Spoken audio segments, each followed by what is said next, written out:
नमस्कार मित्रांनो, तुम्ही कधी विचार केला का की आपण रात्रंदिवस कष्ट करतो पण तरीही बँक बॅलन्स वाढत नाही? नक्की चूक कुठे होते? काय असा एखादा गुप्त मार्ग आहे जो श्रीमंत लोक आपल्याला सांगत नाही? आजच्या व्हिडिओमध्ये आपण याच प्रश्नाची उत्तर शोधणार आहोत, जे ऐकून तुमचे डोळे उघडतील. प्रश्नार्थी वाक्याचा वापर करून लोकांचे लक्ष वेधून घेणे ही एक कला आहे.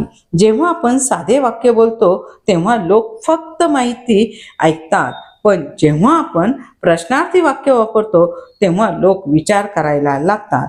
मग चला तर विद्यार्थ्यांनो, आपण प्रश्नार्थी वाक्य याची व्याख्या बघणार आहोत आणि व्याख्यानंतर या ठिकाणी आपल्याला काय बघायचं आहे, यामध्ये व्याख्यानंतर उदाहरण स्पष्टीकरण बघायचं आहे. व्याख्यामध्ये जेव्हा आपण प्रेक्षकांच्या मनात असलेल्या शंकांना किंवा त्यांच्या दैनंदिन जीवनातील समस्यांना प्रश्नाच्या स्वरूपात मांडतो तेव्हा त्याला प्रश्नार्थी वाक्य म्हणतात. हे प्रेक्षकांना गुंतवून ठेवण्याचे सर्वात मोठे साधन आहे. बघा विद्यार्थी मित्रांनो, आपल्याला 5 उदाहरणं याच्यामध्ये बघायचं आहे. थेट प्रश्न मी या ठिकाणी तुम्हाला विचारणार आहे. पहा, तुम्ही आज किती पाणी प्याले? किती पाणी प्याला?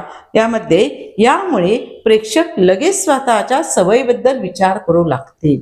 दुसरं सांगितलेलं आहे का भीतीवर आधारित तुमचा पासवर्ड सुरक्षित आहे का? या ठिकाणी सांगितलं सुरक्षतेच्या चिंतेमुळे लोक व्हिडिओ शेवटपर्यंत पाहतात. बघा पुढे सांगितलेले तिसऱ्या याच्यामध्ये वादग्रस्त डिग्री महत्वाची की कौशल्य? यामुळे कमेंट बॉक्स मध्ये चर्चा करून होते, ज्यामुळे व्हिडिओ या ठिकाणी अल्गोरिदम मध्ये वर जातो. पुढे कुतूहल, जगातील सर्वात महागडी वस्तू कोणती याचे उत्तर जाणून घेण्यासाठी प्रेक्षक थांबतात. 5वी सांगितलेलं आहे तुम्हाला रात्री उशिरापर्यंत झोप येत नाही का? प्रेक्षकांना वाटते की हा व्हिडिओ त्यांच्यासाठीच बनला आहे.